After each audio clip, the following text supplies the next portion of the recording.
por el universo.vorterix y que hoy estamos preguntando qué estás leyendo, qué libro nos recomendás. Fue el día del libro esta semana, así que en este fin de semana largo, decinos qué estás leyendo. Por ejemplo, antes de presentarla a ella, nos llegó un mensaje de Lucas Pérez, el conductor de la cassette. Nos dice Lucas: Fuego y Furia, leí hace poquito, que es un libro que escribe Michelle Wolf sobre la llegada de Trump a la presidencia y sus primeros años. Lo recomiendo. Muy bueno el programa, gente. Bueno, gracias, Lucas. Un abrazo grande y éxitos con la cassette, que está en la programación de Vorterix, todos los días, de lunes a viernes, de 12 a 14 horas. Ahora sí, la vamos a recibir a Elia. Vamos a recibir a una licenciada en ciencia política y especialista en Estados Unidos. Me estoy refiriendo a Agustina Alonso, que se presenta a las 9:10 de la mañana. ¿Cómo te va, Agustina? Buen día, bienvenida al programa. Marcelo Rojas te saluda. ¿Cómo estás? Hola Marcelo, hola Meli, hola todo el equipo. ¿Cómo están? Un placer estar de nuevo con ustedes. Gracias por invitarme. Bueno, estás vestida como para ir a un colegio norteamericano. Ay, ¿viste? ¿Viste? Me puse un uniforme de college. High school. Es muy cierto. Muy bien, muy cierto, muy high school. Muy high school. Los que me están viendo es verdad. Es verdad, no, fue inconsciente. Bueno, fue inconsciente. Tenemos muchas preguntas, pero te voy a pedir síntesis periodística, porque vos cada vez que respondés una pregunta y queremos aprovechar el Zoom con vos porque tenemos muchas inquietudes para hacerte con respecto a los Estados Unidos. Lo primero que te quiero preguntar, bueno, es cómo viste esta primera cumbre en Suiza entre Biden y Putin. Algunos dicen que Biden quedó mejor parado que Putin por algunas preguntas que hubo en la conferencia de prensa. Digo, ¿en qué acordaron y en qué no pudieron ponerse de acuerdo?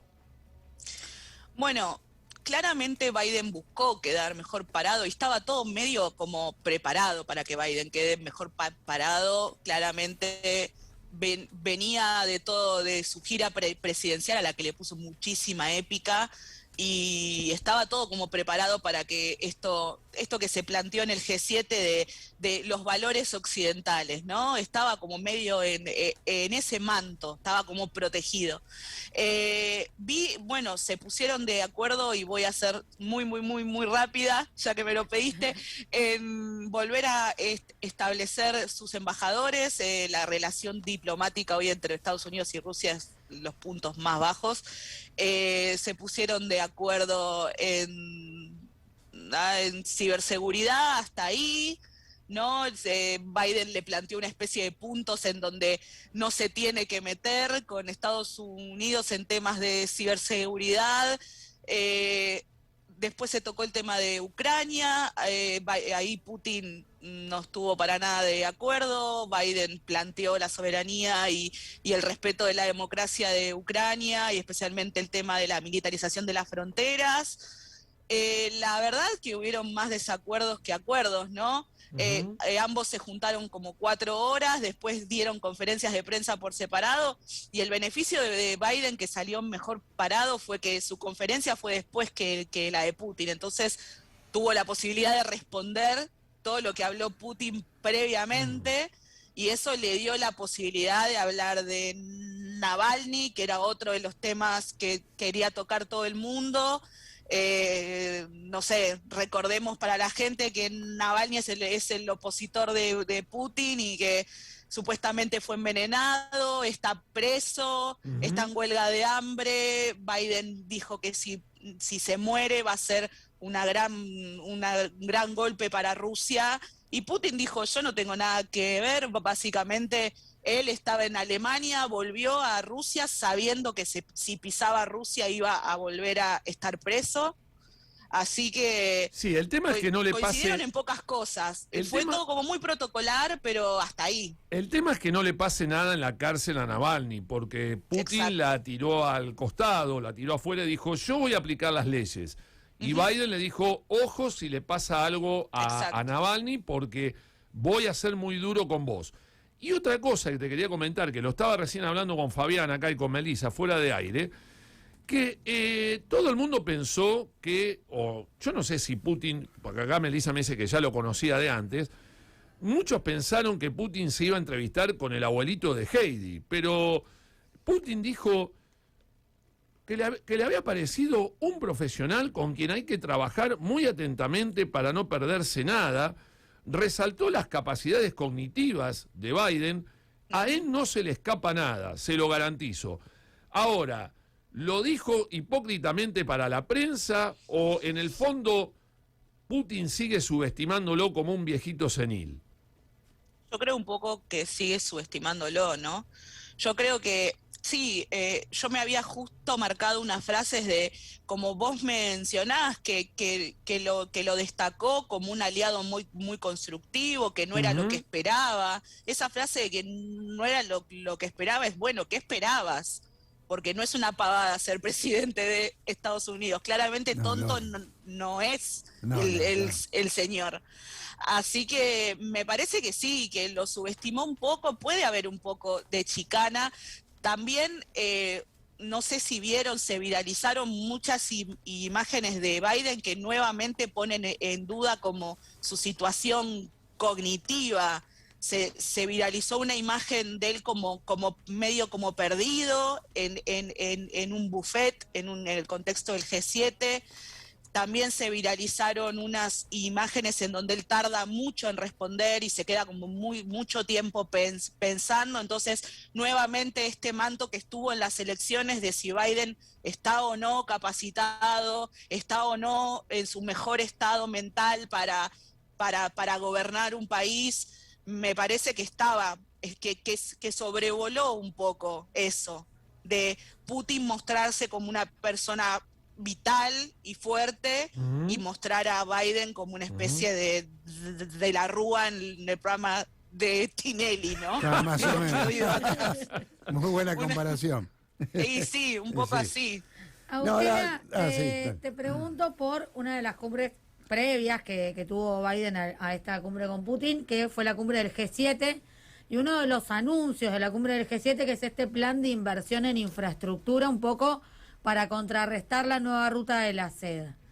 Fue un anuncio nada más, ¿hay algún plan concreto? No se conocieron muchos detalles, pero ¿cuál es la idea principal de este nuevo anuncio de Estados Unidos y el grupo del G7 de inversiones? Yo en lo personal creo que el G7 no se enfocó tanto en la pandemia como en China. Me parece que básicamente fue un mensaje de Occidente de decirle, estos son los valores de Occidente, esto se va a hacer.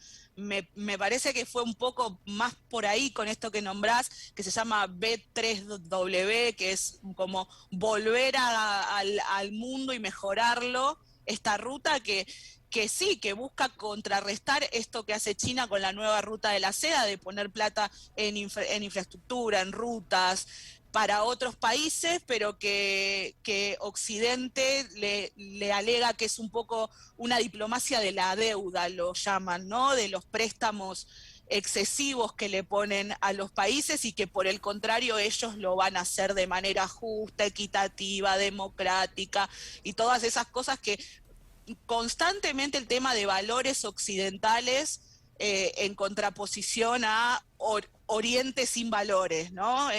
Fue un poco eso, me parece.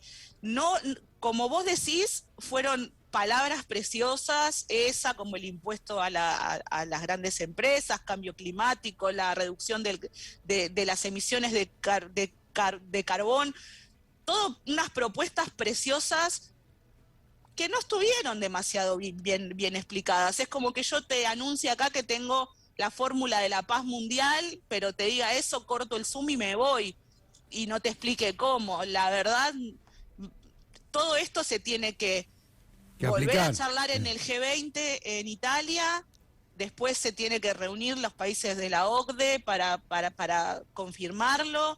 Entonces, bueno, fueron un montón de anuncios que la verdad son preciosos, pero creo que le marcaron un poco la cancha, un poco bastante, la cancha a China, básicamente. Porque el anuncio de las vacunas, ya la OMS salió a decir que era muy poco, que 1.000 millones de vacunas no frenaban la pandemia, que se necesitaban 11.000 millones de vacunas para frenar la pandemia.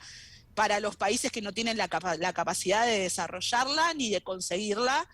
Entonces me parece que el anuncio tampoco fue tan rimbombante, ¿no? Así que me parece un poco eso, que son un montón de intenciones lindas que no sabemos en qué van a quedar, porque tampoco fueron tan bien explicadas. Ahí quedó, ¿qué tal, Agustín? Ahí Hola, ¿qué tal? Bien. Me quedé pensando en Biden, cuando presionó a los laboratorios de capitales norteamericanos en liberalizar las fórmulas, ¿no? Para que se pudiera producir en otros países. ¿Qué respuesta tuvo del establishment de los laboratorios norteamericanos? No nos olvidemos que lo que es medicamento es uno de los negocios más formidables del mundo, ¿no? En todo sentido. Hoy estamos con las vacunas anti-COVID, bueno. Pero ¿qué le respondieron a Biden? Porque, suerte, que te vaya bien. Que te vaya bien, porque no le dieron ni suerte, no le dieron. Suerte con eso. Claro, Le porque se había respondieron, presionado. bárbaro, sí, cualquier cosa te llamamos. Eso le Porque respondieron, no le dieron ni. básicamente. Ahí te das cuenta que tiene más poder del establishment capitalista que el propio político, ¿no? Exactamente, exactamente. Hoy, ayer estaba leyendo un paper de Lancet que hablaba del fracaso del fondo COVAX, ¿no? Creo Ahí que está, el COVAX, se lo exactamente. recomiendo a todo el mundo que Mirá busque en The Lancet, que habla, que ya que confiamos tanto en The Lancet, ¿no? Les recuerdo, no sé, a la gente, si no se acuerda, que The Lancet fue la vacuna, el paper por el que todos empezaron a confiar en la Sputnik, ¿no? Ayer The Lancet, esta semana, sacó un paper que habla que el fondo COVAX es un fracaso, que básicamente fue como una proclama de igualdad y de toda una cosa preciosa que iba a pasar, y que en realidad está dependiendo de la solidaridad o de lo que le sobra a los países ricos, porque no es que la ONU Claro. se puso a fabricar sus vacunas. La ONU va país por país diciendo, che, ¿me das lo que te sobra? Y que lo tengo que repartir entre esta otra gente. Entonces habla un poco de que en realidad la revolución o la épica que tendría que tener el fondo COVAX es esto, es la liberación de las patentes, es que las farmacéuticas no solo den las patentes, sino que den la capacidad instalada, ¿no? Que capaciten gente para que cada país pueda desarrollar su vacuna, y no que estemos esperando a que los países ricos hagan lo que conocemos acá en Argentina como el derrame, ¿no? Que lo que les sobre a ellos nos venga a nosotros, y encima nos lo vengan a pintar como un mecanismo que es heroico. La verdad que no es heroico. No es para nada. Lo único que podemos hacer nosotros es envasarlo, que es lo que no, que es como el ensamblado de los de la electrónica, ¿no? Pero ¿vos crees que Rusia con la Sputnik va a quedar bien parado a nivel mundial, mejor visto, digamos? ¿Lo va a beneficiar al régimen de Putin? No, yo creo que no. Yo creo, no, te pregunto una apreciación no. personal. En lo personal creo que no, y creo que va a ser muy injusto, pero creo que ni China ni Rusia van a quedar bien parados. Creo que el establishment y el status quo occidental es mucho más fuerte que lo que puedan dar China y Rusia. Por supuesto, con sus vacunas. Me parece que va a seguir instalado el tema de que China es culpable del coronavirus, ya sea porque es de laboratorio o porque fue por el murciélago. Sí, la sopa. O porque fue por la sopa, y que Rusia lo hizo en realidad con los países que es afines, ¿no? Que no lo hizo por bondad, que va a ser totalmente contrario a la cantidad de vacunas que dé Estados Unidos para el mecanismo COVAX. Eso sí va a ser bondad. Y eso sí va a ser, qué buenos que son, le dieron tantas millones de dosis de Johnson & Johnson, que sabemos que es una vacuna bastante poco efectiva, que es una de las menos efectivas. Todas las vacunas son buenas, ¿no? Las que le toque, dénselas, pero tampoco es que va a dar de sus mejores vacunas, ¿no? Va a dar también un poco las que le sobran. Sí, ahí se está jugando mucho la efectividad de las vacunas. Eso va a ser una competencia, ¿no? Y la geopolítica. O sea, porque yo hablaba con Marcelo y con Melissa fuera de micrófono, justamente el daño ya está hecho con el COVID. O sea, ya la vacuna se va a jugar los laboratorios y los estados nacionales en cuanto a la efectividad, ¿no? Estoy hablando en lo político ya, ¿no? Exacto. Vos fíjate que todo esto puso en jaque la política de salud mundial, total. Exacto. No, y también el tema de la geopolítica de las vacunas, porque vos fíjate que todavía hoy, actualmente, la Unión Europea, la Sputnik no está aprobada y no tiene circulación dentro de Europa. O sea, ya te das cuenta que ahí no es una cuestión sanitaria, sino que más bien es una cuestión de política. Exactamente. Pero cuando pasa al revés, los estados de Latinoamérica somos asesinos. Claro, Cuando bueno, hay claro. estados de geopolítica que como países en Latinoamérica que no tenemos la Pfizer, somos asesinos, Ujú, pero claro. Europa no tiene la Sputnik y está perfecto, les parece bien, Sí, pero sí. porque pudo vacunar con la AstraZeneca y con la Pfizer.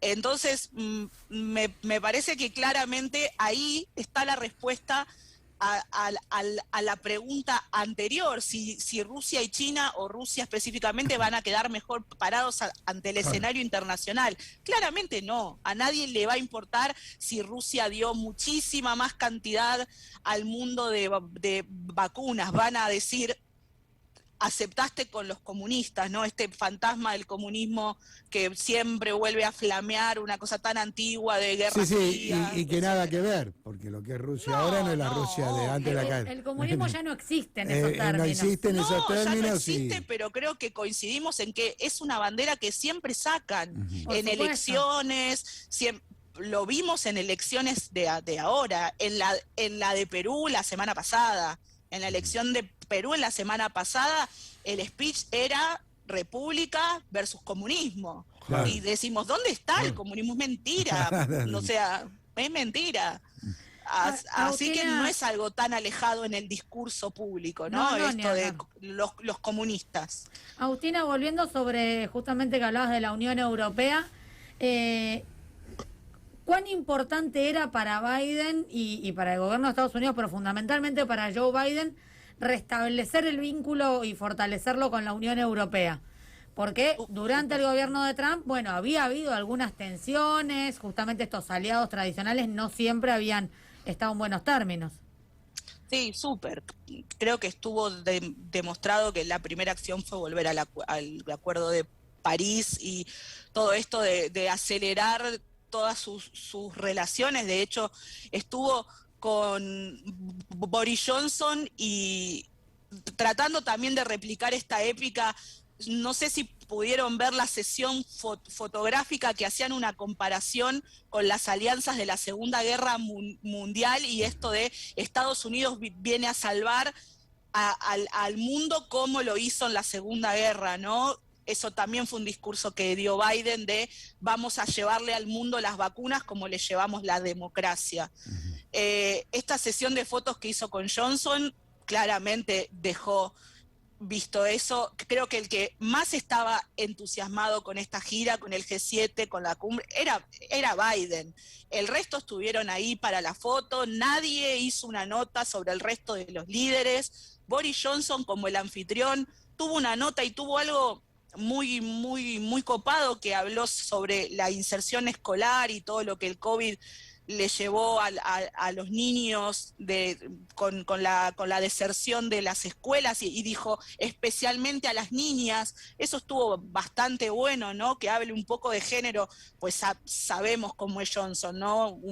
Una palabra buena de Johnson ya es un montón.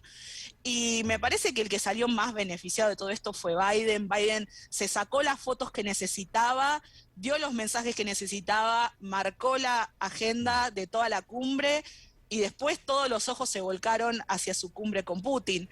Entonces, básicamente fue como el cumpleaños de Biden y todo el resto estamos ahí viendo qué pasa. Agustina, para ir cerrando, me quiero meter en un tema bien norteamericano.